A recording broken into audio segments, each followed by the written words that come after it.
agama saudara-saudara kita umat muslim ya. Tetapi saya sebagai muslim yang baik, yang mengerti membaca kitab suci, saya hanya mengatakan bahwa apa yang saya ucapkan itu ada di dalam kitab suci yang mereka percayai, kan begitu ya. Misalnya Bismillahirrahmanirrahim. Assalamualaikum warahmatullahi wabarakatuh. Kaum muslimin yang dirahmati Allah, semoga Allah senantiasa curahkan segala rahmat, segala nikmat yang berkepanjangan dan tiada akan berhujung dari dunia hingga akhirat kelak insyaallah. Dan Allah pun kumpulkan kita para kaum muslimin di bawah naungan arsy Allah beserta para nabi, beserta para orang-orang yang Allah kasihi, Allah sayangi, Allah cintai insyaallah, di bawah naungan arsy Allah kelak di mana tiada naungan selain daripada naungannya insyaallah. Amin amin Allahumma amin. Kaum muslimin, pada kesempatan siang hari ini saya akan mengunggah sebuah video di mana video ini mengisahkan tentang Saifuddin CS ya beserta kuasa hukumnya, yang dimana meminta ya, katanya sudah menyurati presiden, menyurati Kapolri ya untuk meminta membebaskan KC dan menangkap Ustadz Abdul Somad gitu ya. Jadi katanya Kosman ini hanyalah korban. Loh, orang dia yang berkata-kata yang tidak benar, dia yang menista, jelas-jelas dia menista. Kami umat Islam yang mengetahui bagaimana apa yang diucapkannya, apa yang dibuatnya oleh si KC itu ya. Jadi bukan penistaan bukan korban, melainkan murni penistaan. Nah, ini pengacaranya ini si Komarudin ini pun hilang akal sehatnya, hilang akal warasnya ya. Menurut dia tidak tidak menista, tapi oke lah, namanya juga dia pengacara, cari duit kan, perutnya perlu diisi juga. Dan namun di sini ada blunder ya, bahasanya katanya Kosman itu masih muslim dan KTP-nya pun masih muslim. Nah, ini sebuah manuver yang hilang akal, manuver yang tidak rasional, hilang akal, yang bermanuver yang jelas-jelas tidak menggunakan akal waras nih ya. Mungkin nih pengacaranya si Kosman ini memang benar-benar sakit ya. Kalau menurut saya dia itu sakit, orang yang sakit. Jadi kalau memang si Kosman ini masih muslim, nah kalau dihajar di penjara ya biar saja, biar kami yang urusnya, kami yang ngurusnya, kami yang umat Islam, biar kami yang mengurusnya, kan begitu. Jadi kalian tidak usah sibuk-sibuk mengurus, kan begitu. Oke, demikian kaum muslimin videonya.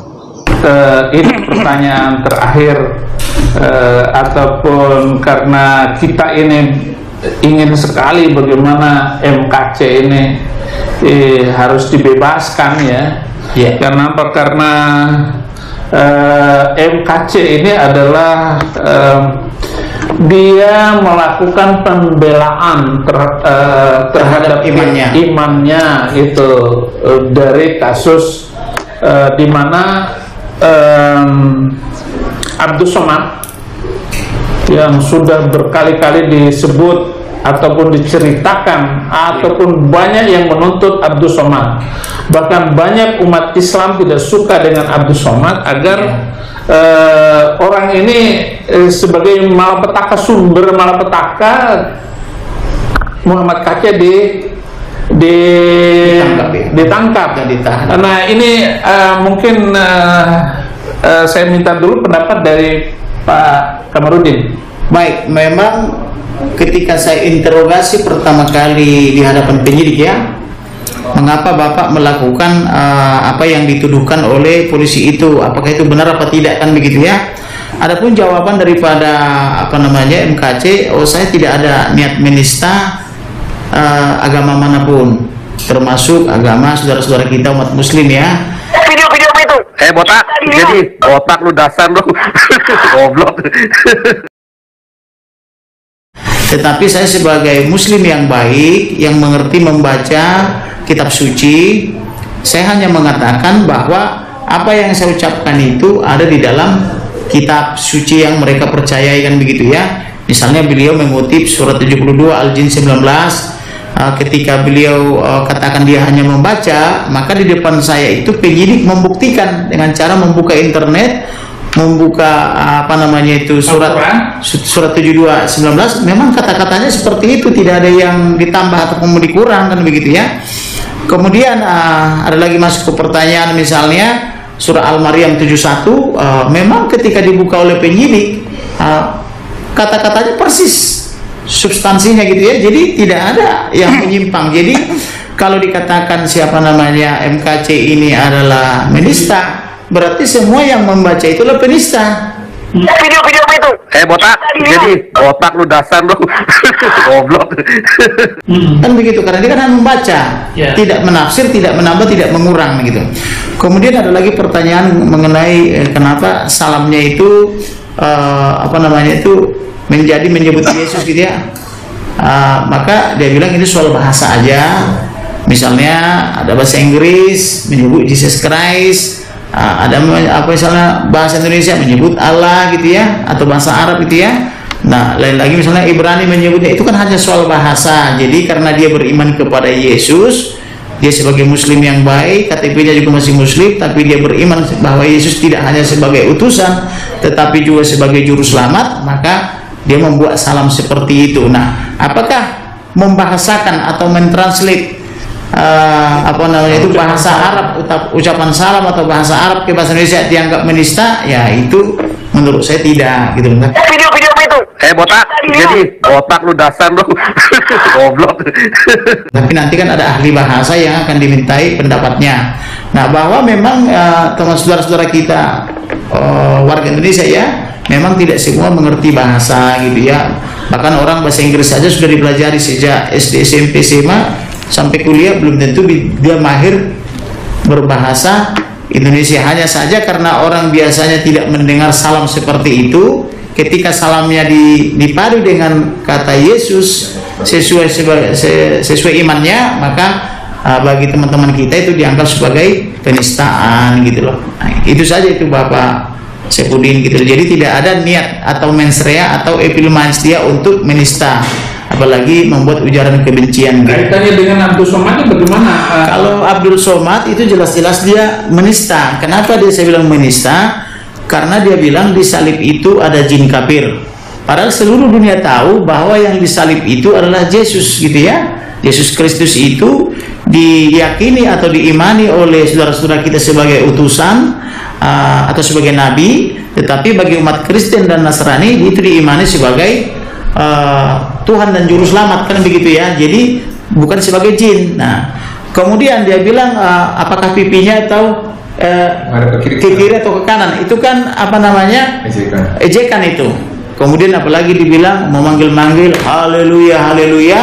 Kemudian disambung lagi dengan pidato-pidato lainnya supaya mengganti salib yang ada di ambulans itu atau di rumah sakit supaya ditutup, atau yang di ambulans supaya dicoret. Itu kan nyata-nyata dia menista. Nah, kalau alasan dia misalnya kalau ada patung menjadi mungkin malaikat atau Tuhan ketakutan, nah kita kan lihat bisa di negara-negara Indonesia atau negara-negara Muslim lainnya juga dibangun patung loh ya, jangan salah. Misalnya di Sudirman, di situ ada patung Sudirman, di Jalan Gatot Subroto, kemudian di Iman Bonjol ada patungnya naik kuda gitu ya, dan sebagainya. Jadi berarti kan tidak akan datang dong Tuhan ke Indonesia, atau tidak akan datang dong malaikat karena ada patung toh. Nah, jadi ini ada tuduhan yang tidak beralasan, dan itu ada ditemukan di dalam kitab suci, kecuali ditafsir-tafsirkan oleh beliau sesuai seleranya. Bahkan saya yakin banyak tokoh-tokoh umat muslim yang bagus-bagus yang tidak setuju dengan Abdul Somad, tetapi banyak juga orang yang mengagumi hal-hal seperti itu, yang aneh-aneh kan begitu ya. Jadi oleh karena itu, supaya negara kita ini penegakan hukumannya berimbang, tidak ada tebang pilih, maka saya sudah bersurat kepada Kabar Reskrim Polri, ke Kapolri, ke Dirtipidum, sampai ke Presiden DPR, semua MPR, supaya mendorong penyidik menangkap Abdul Somad supaya diminta keterangan apa maksud dan tujuan dia mengatakan disalib itu jin kafir, padahal semua orang tahu yang disalib adalah Jesus Christ atau Tuhan Yesus begitu. Oke. Tampilkan dulu foto terkini keadaan MKC. Nah, ini keadaan MKC sekarang. ada pembimbing rohaninya. Sekarang juga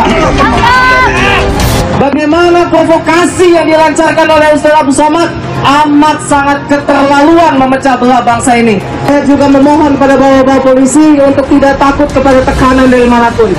Laporan terhadap Ustaz Abdul Somad itu sudah dilaporkan dari beberapa tahun yang lalu. Video apa itu? Botak. Jadi botak lu dasar lu. Goblok. Sekian tadi kamu simin ya pernyataan dari kuasa hukum Kosman Kostea ya yang bernamakan Komarudin ya, yang jelas dia bego, dia tolol ya, karena segala sesuatu apa yang disampaikan oleh Kosman itu jelas-jelas penistaan, namun menurut dia tidak. Nah di sini maka jelas apa yang dia sampaikan itu murni karena memang dia pengacara, yang dimana dia meminta diisi perutnya. Dan rombongan-rombongan yang mendemo semalam itu adalah rombongan dari lawyernya juga ya, lawyernya itu sendiri yang dibayar. Kalau menurut saya ya, ini opini saya, itu dibiayai oleh Saifuddin Ibrahim ya, dan yang lain-lain ya, karena di situ ada Risuli Lubis ya waktu demo-demo itu. Dan yang mendemo yang mendemo meminta Ustadz Abdul Somad itu ditangkap itu semuanya orang Kristen loh itu ya, semuanya orang Kristen. Itu antek-anteknya si Risuli Lubis itu, pendeta Risuli Lubis ya, jadi bukan umat Islam. Mana ada umat Islam meminta untuk Ustadz Abdul Somad ditangkap? Ini memang otaknya dijamban juga ini si siapa nih, Komarudin ini ya. Pantas saja dibilang botak sama si siapa Paul Zhang, karena memang tidak ada otaknya juga itu ya. Jadi jelas apa yang dibuat mereka bermanuver-manuver yang sesungguhnya mereka itu tidak menggunakan akal waras ya, karena memang ketika orang-orang yang membela orang bersalah itu ya, pasti mereka tidak mau menggunakan akal warasnya. Dia akan meletakkan akal warasnya itu ya di jamban begitu ya, karena memang segala sesuatu apa yang mereka sampaikan itu tidak berdasarkan ilmu, tidak berdasarkan pengetahuan, melainkan berdasarkan dari kebenciannya ya, dari hawa nafsunya, dari kebenciannya yang ditimbulkan dari hatinya. Nah, perihal masalah patung tadi jelas kok ya, di dalam Bible itu dilarang ya membuat patung yang menyerupai yang ada di langit maupun di bawah air, maupun yang di atas air, yang di atas tanah dan yang lain-lain sebagainya. Itu dilarang ya. Dan konon kata dia berkata bahasanya malaikat itu tidak akan datang kalau ada patung. Ya malaikat yang mana dulu? Kalau malaikat maut ya datang ya. Tapi kalau untuk malaikat rahmat, malaikat penebar rahmat itu tidak akan datang ya.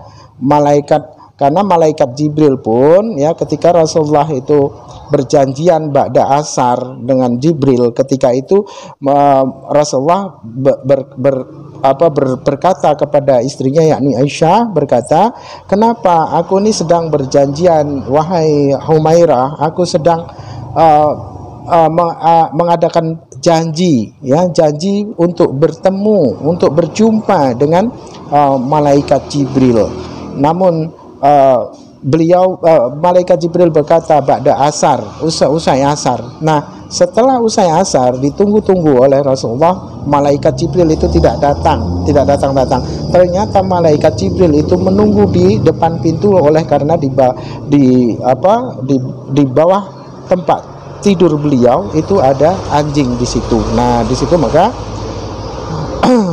ketika malaikat pencabut nyawa datang itu tidak peduli dimanapun tempatnya kan begitu. Tapi untuk malaikat pembawa wahyu ataupun malaikat pembawa rahmat ini tidak akan datang jika mana di dalam rumah itu ada maksiat ya. Jangankan ada maksiat, ada anjing saja tidak mau masuk para malaikat rahmat ini ya. Nah, apalagi di dalam patung. Jadi yang disalibkan itu Jesus, itu menurut Bible ya, menurut Bible. Tapi menurut orang yang disalibkan itu menurut orang Yunani ya, menurut orang Yunani dan menurut orang Kristen. Namun menurut Bible sendiri bahwasanya Yesus itu tidak tersalibkan ya. Ketika Al-Quran mengatakan bahwasanya Yesus tidaklah tersalibkan, ya, menurut aku Al-Quran berkata bahwasanya Yesus alaihissalam atau Isa alaihissalam itu tidaklah tersalibkan, melainkan orang yang terserupakan yang disalibkan, itu dibenarkan juga oleh Bible itu sendiri. Karena apa? Ketika Yesus itu disalibkan, ya, yang konon katanya itu Yesus yang disalibkan, Yesus berteriak dengan suara nyaring, Allahku, Allahku, mengapa engkau tinggalkan aku? Sementara di ayat lain Yesus berkata, aku tidak, dia yang mengutus aku tidak akan pernah meninggalkan aku, sebab aku senantiasa berbuat yang berkenan kepadanya. Nah, kalaupun ini dipaksakan, ya, bahwasanya Yesuslah yang tersalibkan, maka Yesus menjadi pembohong di sini, ya, karena Yesus adalah seorang nabi, tidak mungkin Yesus itu pembohong, kan begitu. Terus di ayat-ayat lain banyak sekali ayat-ayat pendukung di mana Yesus itu tidak tersalibkan. Yesus bisa menghilang, Yesus bisa merubah wajah dan yang lain-lain, ya. Dan Yesus juga ketika disalibkan itu teriak-teriak, ya, kalau memang itu Yesus, kenapa tidak ada keikhlasan? Jika mana kekristenan mengatakan bahwasanya Yesus menyerahkan nyawanya, kenapa Yesus mesti teriak-teriak, kan begitu, ya kan? Kalau cerita peristiwa dikata itu adalah penebusan dosa, mengapa Yesus berkata, ya Bapa, ya kan, maafkanlah mereka karena mereka tidak tahu apa yang mereka perbuat, ya kan? Itu artinya, ya, ketika Yesus itu memohonkan ampun pada orang yang menyalibkannya, jika mana memang itu Yesus yang tersalibkannya, itu artinya penebusan dosa itu memang benar-benar tidak ada, gitu loh. Ya, banyak sekali kok di Perjanjian Lama itu tertera banyak, ya, bahwasanya dosa waris itu tidak ada. Oke, demikian saja kaum muslimin yang dapat saya sampaikan. Saya akhiri video saya ini. Wassalamualaikum warahmatullahi taala wabarakatuh. Bismillah.